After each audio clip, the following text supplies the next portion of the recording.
donc on poursuit la correction, on passe à la cinquième question. Donc ici, on vous dit un menuisier métallique veut fabriquer un récipient pour servir d'unité de mesure d'un produit céréalier qu'on doit distribuer aux populations d'une commune. Ce récipient est représenté par le solide IJKLMNOP à l'échelle 1/5. Regardez bien. Si vous regardez bien, le solide IJKLMNOP, c'est le tronc de la pyramide. C'est le tronc de pyramide. Maintenant, qu'est-ce qu'on nous dit? On nous dit qu'il y a un menuisier métallique. Bon, on veut faire un récipient pour produits céréaliers. Produits céréaliers, par exemple, mil, dougoub. Par exemple, il faut faire un récipient, moi, genre seau, bon, on va dougoub les contenir. Dougoub, bon, on va distribuer aux populations d'une commune. Par exemple, on a un seau, bon, population est couchi nek da ngay am soo bi dañ la ci defal dugub bam fess. Donc il veut fabriquer un produit comment dirais-je encore un récipient. Voilà. Maintenant on nous dit que le récipient est représenté par le solide IJKLMNOP. Manam récipient bi solide IJKLMNOP ni mu mel récipient bi non lay mel. Donc solide bi mo représenter récipient bi à l'échelle 1/5. À l'échelle 1/5. Donc dafa am dimension réelle am dimension sur le plan. Dimension réelle mooy récipient bi ni muy mel réellement mooy menuisier métallique bi bu ko defaree ni muy mel ni muy toll. Dimension yooyu mooy dimension réelle. Dimension sur le plan mooy li ñu ko représenté mooy dimension wu IJKLMNOP mooy dimension wu tronc de pyramide bi. Donc daf ko représenté à quelle échelle? À l'échelle 1/5. Voilà. Maintenant à la question petit a, on nous dit sachant qu'un kilogramme de ce produit occupe un volume de 1400 cm3. Madame produit céréalier bi par exemple bu dee dugub la bu ñu koy def ci récipient bi menuisier bi defar produit bi lan lay occuper mooy kilogramme bu ci nekk kilogramme produit bu nekk dina occuper 1400 cm3. loolu mooy volume bi muy occuper. ñu ne leen détermine à 1 gramme près par défaut la quantité maximale en grammes de ce produit que peut contenir ce récipient. ñu ne leen léegi ngeen déterminer récipient bi ñaata quantité ñaata gramme produit bi la mën a contenir ngeen déterminer ko à 1 gramme près par défaut. Donc en 1 gramme près par défaut dinañ ci ñëw est-ce que vous voyez mooy dañuy arrondir résultat bi par défaut. Donc fii comment on va faire pour déterminer la quantité maximale? C'est très simple dañuy dem étape par étape. wax nañ ñu produit bi bu ñu ko dugalee ci biir récipient bi kilogramme bu ci nekk 1400 cm3 lay occuper. kon pour ñu mën a xam d'abord en kilogramme quantité maximale bi récipient bi mën a contenir dañuy jël volume récipient bi divisé par 1400 cm3 parce que nee nañu 1400 cm3 yu nekk 1 kilogramme moo koy occuper. kon bu ñu jëlee volume récipient bi divisé ko par 1400 cm3 daf ñuy wax ñaata kilogramme la ñu mën a am ci biir récipient bi. est-ce que vous voyez? Donc pour ñu calculer ko il nous faut ñu xam le volume du récipient mooy volume IJKLMN mais à l'échelle 1/5. Donc volume récipient bi bala ñu koo xam d'abord lan lañ soxla dañoo soxla xam le volume du tronc de pyramide muy IJKLMN bala ñoo def dara dañoo war a xam volume am parce que moom moo représenter récipient bi à l'échelle 1/5. kon pour ñu xam volume récipient bi moom il faut ñu xam volume am. Vous voyez, donc on va commencer par calculer le volume de IJKL. Donc c'est la question 5A. Donc 5A, question de on nous demande la quantité maximale que peut contenir ce récipient. Donc on va noter ça Q, quantité maximale Q. Donc calculons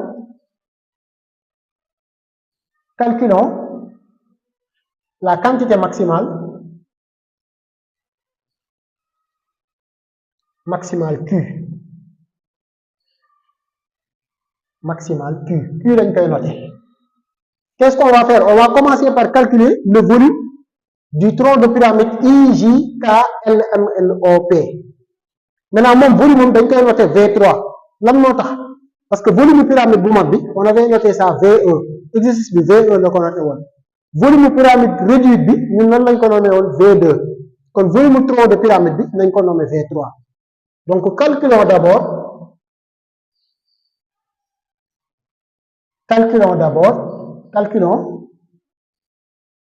le volume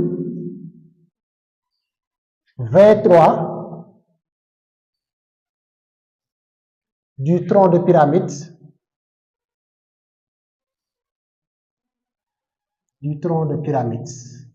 soo neexee ngeen yokk ci tur bi dafa xaw a gudd nag JKL MNOP constitué de 8 lettres. Maintenant, volume du tronc de pyramide, on l'a calculé, sachant qu'on a le volume de la grande pyramide, c'est la pyramide initiale, mais aussi on a le volume de la pyramide réduite.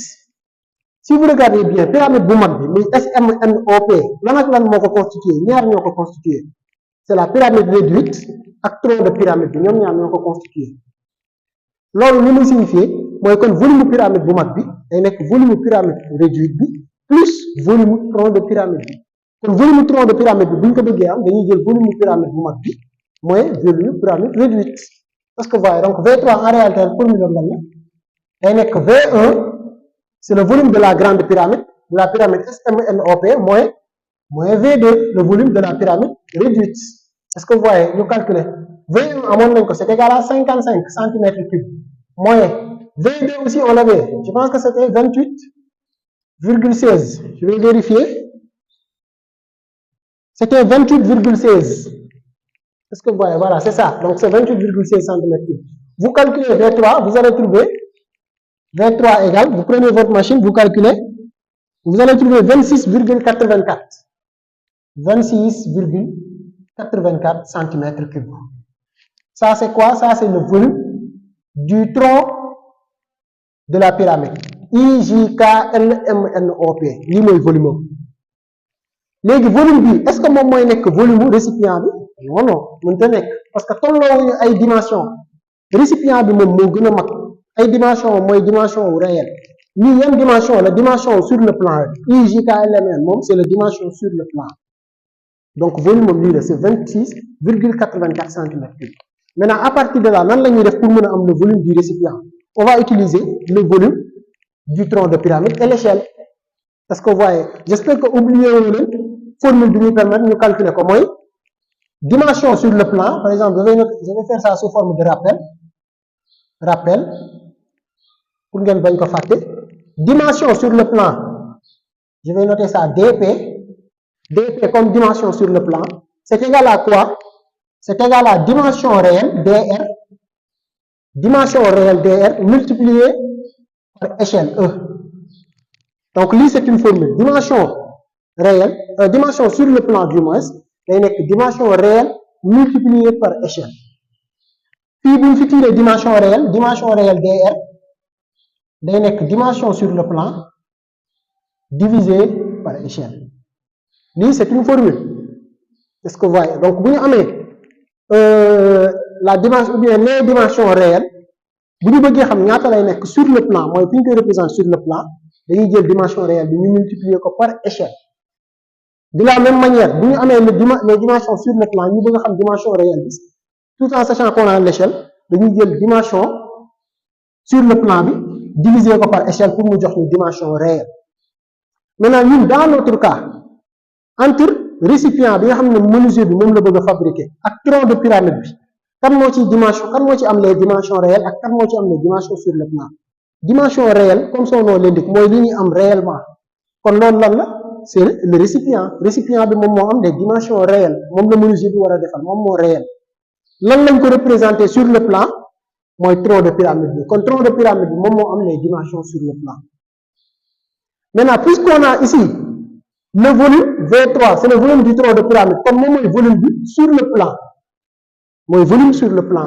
volume récipient bi mooy volume réel kon pour ñu mën ko calculer dañuy appliquer formule bi mooy dimension sur le plan dimension réelle du moins day nekk dimension sur le plan divisé par échelle maintenant il faut faire très attention parce que échelle dañ koy utiliser comme coefficient de réduction wala coefficient d'agrandissement bu fekkee benn dimension la échelle bi noonu lañ koy bàyyi mais bu fekkente ni ay volume la ñun on veut calculer le volume du récipient bu fekkee volume la dans ce cas bu doon coefficient de réduction la dañ koy élever au cube bu fekkee échelle la de la même manière lan moo tax parce que volume ñetti dimension la looloo tax kon bu fekkee au cube la ay volume la échelle bi dañ koy élever au cube regardez bien ça veut dire donc fii lan la ñuy am donc fii en utilisant ça volume récipient bi je vais noter ça VR volume récipient égal lan lay nekk on a dimension réelle égale dimension sur le plan divisé par échelle volume récipient bi moom mooy volume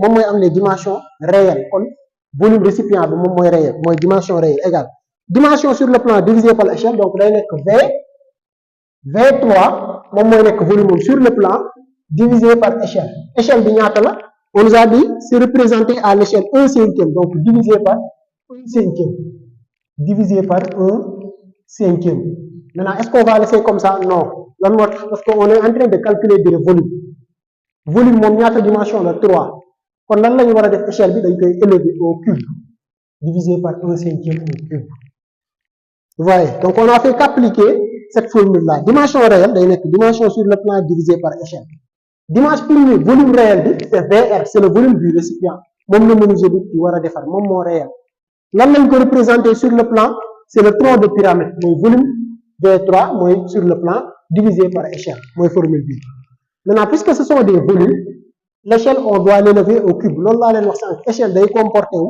comme coefficient de réduction coefficient de réduction K bu ñu koy utiliser ci calcul volume dañ koy élever au cube bu ñu koy utiliser ci calcul R dañ koy élever au carré échelle aussi de la même manière échelle bu ñu koy élever ci ay calcul d'air wala calcul de surface dañ koy élever au carré bu ñu koy utiliser ci ay calcul de volume dañ koy élever au cube bu yeneen dañ koy utiliser ci calcul benn dimension dans ce cas ay calcul longueur noonu lañ koy bàyyi c'est très simple donc dañuy am VR muy volume récipient égale V3 divisé par 1/5 au cube à partir de là on calcule égal maintenant 1/5 au cube loolu day joxe 1 sur 5 au cube c'est la même chose 1/5 au cube day joxe 1 divisé par 5 au cube parce que normalement dafa war a joxe 1 au cube divisé par 5 au cube maintenant 1 au cube c'est égal à 1 1 lu ñu ko mënti élever 1 lay joxe donc 1 au cube c'est égal à 1 donc ça le dénominateur 1 sur 5 le tout au cube day joxe 1 divisé par 5 au cube voyez maintenant fii qu'est-ce qu'on est en train de faire si vous regardez bien on est en train de diviser par une fraction diviser par une fraction c'est multiplier par l'inverse donc au lieu ñuy diviser par 1 sur 5 au cube dañuy multiplier par l'inverse lii lañ war a diviser 1 sur 5 au cube au lieu ñu koy diviser dañuy multiplier par l'inverse inverse de 1 sur 5 au cube day joxe 5 au cube normalement sur 1 la war a joxe mais sur 1 bi jarul division par 1 mën nañ ko dindi donc au lieu ñuy diviser par 1/5 au cube dañuy multiplier par 5 au cube donc à partir de là day nekk V3 fois 5 au cube voyez donc à la fin ñu lay joxe V3 fois 5 au cube donc on est au lieu de diviser par 1/5 au cube dañuy multiplier par 5 sur 1 au cube 5 sur 1 au cube ça donne 5 au cube c'est la même chose donc le volume du récipient day nekk V3 c'est le volume du tronc multiplié par 5 au cube à partir de là on remplace V3 am nañ ko moom lañ calculer 5 li moo taxoon ma ne leen pour ñu calculer volume récipient bi il faut ñu xam V3 muy volume tronc bi V3 c'est 26,84 donc on aura 26,84 centimètres cubes multiplié par 5 au cube 5 au cube c'est égal à 125 donc 5 au cube c'est égal à 125 vous calculez 26,84 fois 5 au cube donc combien on va trouver 26,84 fois 125 ça donne 3355 ça veut dire donc que le volume du récipient VR est égal à 3355 centimètres cubes donc voilà le volume du récipient est-ce que vous voyez donc menuisier bi volume bi récipient bi ñuy defar volume réel c'est égal à 3355 centimètres cubes on a le volume du récipient maintenant ñun lan la ñuy laaj ñun on nous demande de calculer la quantité maximale que peut contenir le récipient maanaam récipient bi quantité maximale bi mu mën a contenir en grammes lan la ñuy wax on nous a dit que récipient bi bu ñu ciy def produit bi muy dugub wala mboq ça dépend bu ñu ko ciy def toujours 1 kilogramme bu nekk ñaata lay occuper day occuper 1400 centimètres cubes donc bu dee dugub la bu ñu ko ciy def dugub bi kilogramme bu nekk ñaata volume lay occuper ci récipient bi 1400 centimètres cubes ñun xam nañ ni récipient bi volume bi yëpp c'est égal à 3355 centimètres cubes comme pour ñu mën a xam ñaata kilogramme la mën a contenir dañuy jël le volume total 3355 centimètres cubes divisé par 1400 centimètres cubes muy le volume de chaque kilogramme donc bu ñu jëlee le volume total divisé par 1400 centimètres cubes daf ñuy jox le nombre de kilogrammes yu mu mën a contenir, la masse en kilogrammes. Donc c'est aussi simple que ça. Donc à partir de là lan la ñuy am, regardez bien, donc à partir de là qu'est-ce qu'on dit, puisque donc fii donc on va dire puisque 1 kilogramme de ce produit, 1 kilogramme de ce produit, puisque 1 kilogramme de ce produit occupe un volume, puisque 1 kilogramme de ce produit occupe un volume de 1400 centimètres cubes. Est-ce que vous voyez? Donc c'est ce qu'on nous a dit. 1 kilogramme de ce produit occupe un volume de 1400 centimètres cubes. Alors, la quantité maximale, donc max comme maximale, la quantité maximale Q, donc la quantité maximale que peut contenir ce récipient, donc la quantité maximale Q est, donc Q lan lay nekk, Q égale day nekk le volume total du récipient divisé par le volume qu'occupe chaque kilogramme. Est-ce que vous voyez? Donc day nekk le volume total c'est 3355 divisé par 1400. Vous voyez? Donc 3355 centimètres cubes loolu lan la mooy le volume total du récipient, mooy récipient bi li mu mën a contenir ci volume. Or nee nañ ñu produit céréalier bi ñu ciy def lan lay occuper mooy kilogramme bu ci nekk 1400 centimètres cubes. Kon fii chaque 1400 centimètres cubes 1 kilogramme moo koy occuper. Kon pour ñu mën a xam ñaata kilogramme la dañuy jël 3355 divisé par 1400. Léegi résultat bi daf ñu koy jox en kilogramme. Mais ñun on nous a demandé de calculer le résultat final en grammes. Regardez bien, on nous a dit détermine à 1 gramme près par défaut. Puisque dañ leen a wax ngeen calculer ko en gramme, kon lan lañ ci war a yokk pour mu nekk kilogramme, on va multiplier par quoi? Par 1000. Par 1000 ou bien par 10 exposant 3. Lan moo tax ñu multiplier par 1000 pour résultat bi ñu jëlee ko kilogramme yóbbu ko en gramme. C'est aussi simple que ça, parce que pour ñu jógee kilogramme dem gramme dañuy déplacer la virgule de 3 rangs vers la droite. Déplacer de 3 rangs mais ñu multiplier ko par 100, parce que bu ñu multiplier ko par 1000 du moins, parce que bu ñu ko multiplier par 1000 mooy dañuy déplacer la virgule de 3 rangs vers la droite.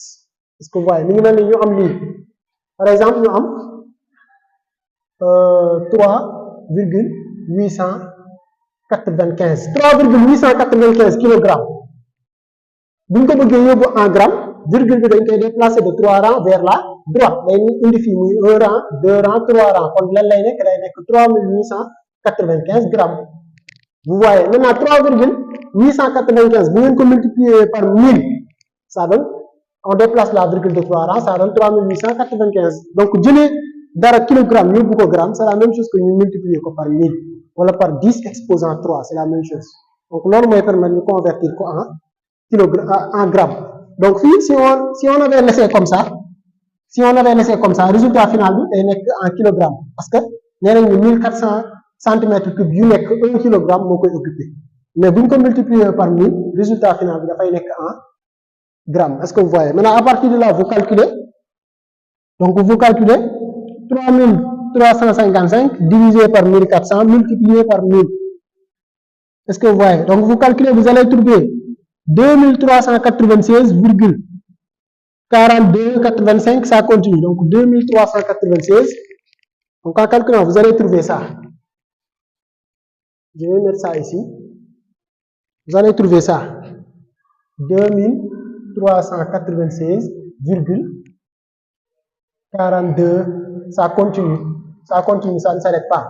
Donc c'est 2396,42 grammes au lieu de kilogrammes. Maintenant, là, on nous a demandé de déterminer le résultat à 1 gramme près par défaut. Moi, comment dirais-je encore? Arrondir le résultat par défaut. À 1 gramme près, ni 2000, ni 300, ni 96, ni 6, à 1 gramme près, moi, comme fini, nous commencer. à 1 gramme près par défaut. Puisque par défaut, ça veut dire que lii ci des yëpp dañ koy effacer. Dañ koy ignorer. On va s'arrêter là. Li mooy arrondir à 1 gramme près par défaut. Donc, bu ñu ko arrondir à 1 gramme près par défaut, résultat bi lan lay nekk. Donc, kii la quantité maximale fii day nekk 2396 grammes. On encadre le résultat final. Donc, voilà ce que peut contenir le récipient. Donc, le récipient peut contenir 2396 grammes de ce produit, du produit céréalier. Donc, mën na nekk dugub, bien mil, voilà, ainsi de suite. Donc, voilà comment calculer la quantité maximale que peut contenir le produit. Voilà, donc on attaque la question petit b. Donc, c'est la dernière question de l'exercice 5b. Donc, ici, on vous dit le menuisier souhaiterait inscrire le nom de la commune sur la face MNJI du récipient. Est-ce que vous voyez? Donc, le menuisier, vous devez le récipient, mais pas pareil. Commune, tout le commune, vous devez ci face MNJI. Est-ce que vous voyez? Donc, la face du récipient, bien sûr. Maintenant, on nous dit pour cela, il doit d'abord couvrir cette face avec de la feuille d'aluminium lisse. Sachant que 10 cm² de feuille d'aluminium lisse coûte 150 francs. On vous demande de calculer la dépense minimale en feuille d'aluminium lisse. Est-ce que vous voyez? Donc, feuille aluminium, est-ce qu'on va couvrir les faces MNJI ou récipient? Est-ce que vous voyez? Voilà. Maintenant, on nous dit que 10 cm² yu nekk 150 francs lay jar. Donc, lan moo war a nekk dépense minimale bi. Donc, fii pour ñu mën a xam dépense minimale bi, on va commencer d'abord par calculer, il nous faut du moins savoir l'aire de la face MNJI du récipient. Est-ce que vous voyez? Donc, l'aire de la face MNJI du récipient. Maintenant, aire face MNJI récipient bi bala ñu ko xam dañoo war a dem sur le plan, puisque sur le plan tronc de pyramide bi moo ko représente, ñu dem sur le plan ñu calculer l'aire de la face MNJI du tronc de la pyramide. Est-ce que vous voyez? Si vous regardez bien, on a le tronc de la pyramide IJKL MNOP. Bonne face là, c'est la face MNJI. Bu ngeen xoolee bu baax MNJI, c'est un quadrilatère. Exactement lan mooy naturel, c'est un trapèze rectangle. Donc la face MNJI est un trapèze rectangle. Donc on va commencer d'abord par calculer l'aire de MNJI bi nga xamante ni nii moo nekk ci tronc bi. Bu ñu amee aire bi nekk ci tronc bi ñu doog a calculer aire bi nekk ci récipient bi. Donc dimension réelle. D'abord dimension sur le plan. Est-ce que vous voyez? Donc petit b, 5b, donc calculons la dépense. Calculons la dépense. On va noter ça D, la dépense grand D. D comme dépense. Est-ce que vous voyez? On commence par calculer l'aire de MNJI. Est-ce que vous voyez? Calculons l'aire de MNJI. Est-ce que vous voyez? Donc c'est un trapèze rectangle. Comment on calcule l'aire d'un trapèze rectangle? J'espère que vous n'avez pas oublié la formule. Donc day nekk somme des bases fois hauteur divisé par 2. Somme des bases, toujours dans un trapèze rectangle, deux bases la ñuy am. On a ce qu'on appelle la grande base et la petite base. Donc fii bu ngeen xoolee bu baax MNJI, la grande base c'est MN. La grande base c'est MN. La petite base c'est IJ. Est-ce que vous voyez? La hauteur c'est MI. Donc day nekk somme des bases, les grandes bases plus petite base, multiplié par la hauteur divisé par 2. Est-ce que vous voyez? Donc lan la ñuy am? Donc on va dire puisque MNJI est un trapèze rectangle, ou bien est un trapèze tout court, est un trapèze, alors RM, donc R de MNIJ,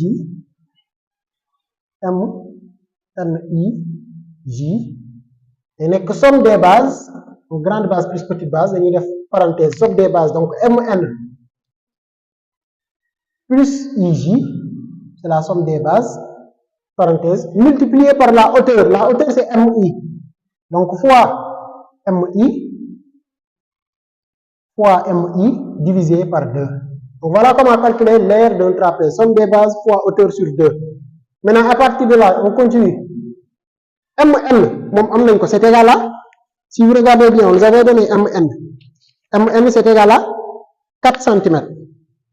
Voilà, MN c'est 4 cm. IJ, mon calculé, on avait trouvé 3,2 cm. Maintenant, MI, si vous regardez bien, MI, on n'a pas directement la valeur de MI.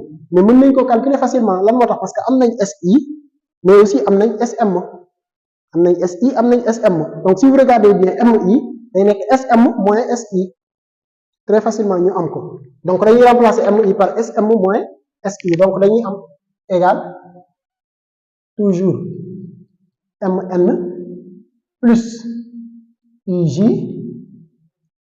facteur de mooy multiplication bi c'est la même chose MI day nekk SM moins SI donc facteur de SM moins SI lii mooy nekk MI est-ce que vous voyez maintenant le tout divisé par 2 maintenant à partir de là on pourra remplacer lan la ñuy am MN c'est 4 donc la ñuy am 4 plus IJ c'est égal à 3,2 on l'avait calculé centimètres maintenant facteur de SM c'est égal à 7,5 c'est la hauteur de la pyramide 7,5 moins SI c'est égal à 6 donc on nous a donné ça l'énoncé nous a donné ça le tout divisé par 2 est-ce que vous voyez vous calculez donc 4 plus 3,2 ça donne 7,2 multiplication bi fois 7,5 moins 6 ça donne 1,5 le tout divisé par 2 est-ce que vous voyez vous calculez quand vous calculez donc on va calculer ensemble est-ce que vous voyez donc 7,2 fois 1,5 divisé par 2 est-ce que vous voyez donc vous calculez vous allez trouver 5,4 donc l'aire de MNIJ est-ce que vous voyez donc aire de MNJI est égal à 5,4 unité puisque c'est une surface centimètre carré donc voilà l'aire donc du trapèze MNJI loolu mooy aire face bi sur le plan loolu mooy aire am sur le plan maintenant ñun loolu lañ soxla aire récipient bi surface récipient bi mooy nekk surface am réelle donc dimension réelle am lay nekk li surface sur le plan dimension sur le plan n'oubliez pas la formule bi nga leen joxoon sànq mooy dimension réelle je vous avais donné la formule dimension réelle day nekk dimension sur le plan divisé par échelle voilà la formule donc dimension sur le plan day nekk dimension réelle fois échelle donc dimension réelle nekk dimension sur le plan divisé par échelle c'est très simple maintenant à partir de là lan la ñuy am donc ainsi l'aire de la face on va nommer ça aire face récipient puisque am nañ aire MNJ ba pare ñu nommer ça aire face récipient donc aire de FR comme face récipient est-ce que vous voyez l'aire AFR donc de la face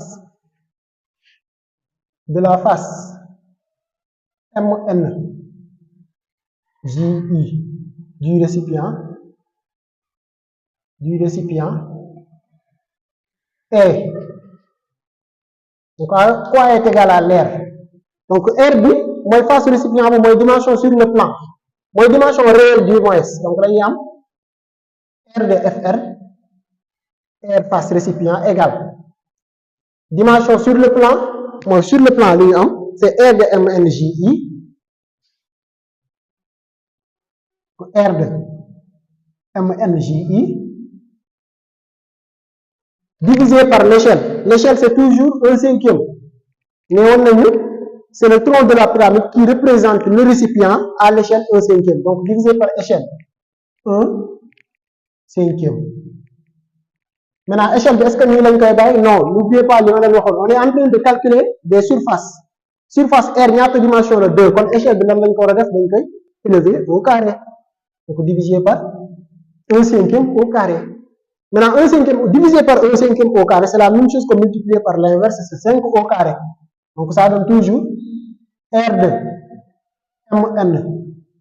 MNJI fois 5 au carré fois 5 au carré donc c'est la même chose que multiplié par 5 au carré à partir de là on remplace R de MNJI c'est égal à 5,4 cm carré multiplié par 5 au carré ça donne 25 Donc multiplié par 25. Vous calculez. Donc on va calculer. Donc 5 au carré, c'est 25. Donc 5,4 fois 25, ça donne 135. Donc l'aire de la face MLJ du récipient est égale à 135 unités centimètres carrés. Donc voilà l'aire de la face MLJI du récipient. Donc aire réelle de l'île, 135 cm carrés. Maintenant, à partir de là, qu'est-ce qu'il faut faire pour avoir la dépense? Qu'est-ce qu'on nous a dit? Regardez bien. On nous a dit que 10 cm carrés de feuille d'aluminium lisse coûte 150 francs. Donc, feuille d'aluminium lisse, 10 cm carrés, il n'est que 150 francs. Or, nous savons que feuille d'aluminium lisse, nous avons couvrir face MNIJ. Face B, 135 cm carrés.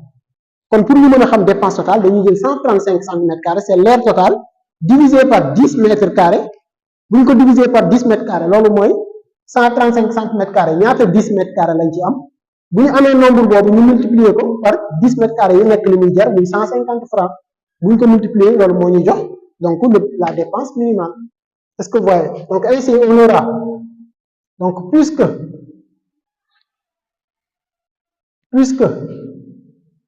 10 cm carrés de feuilles d'aluminium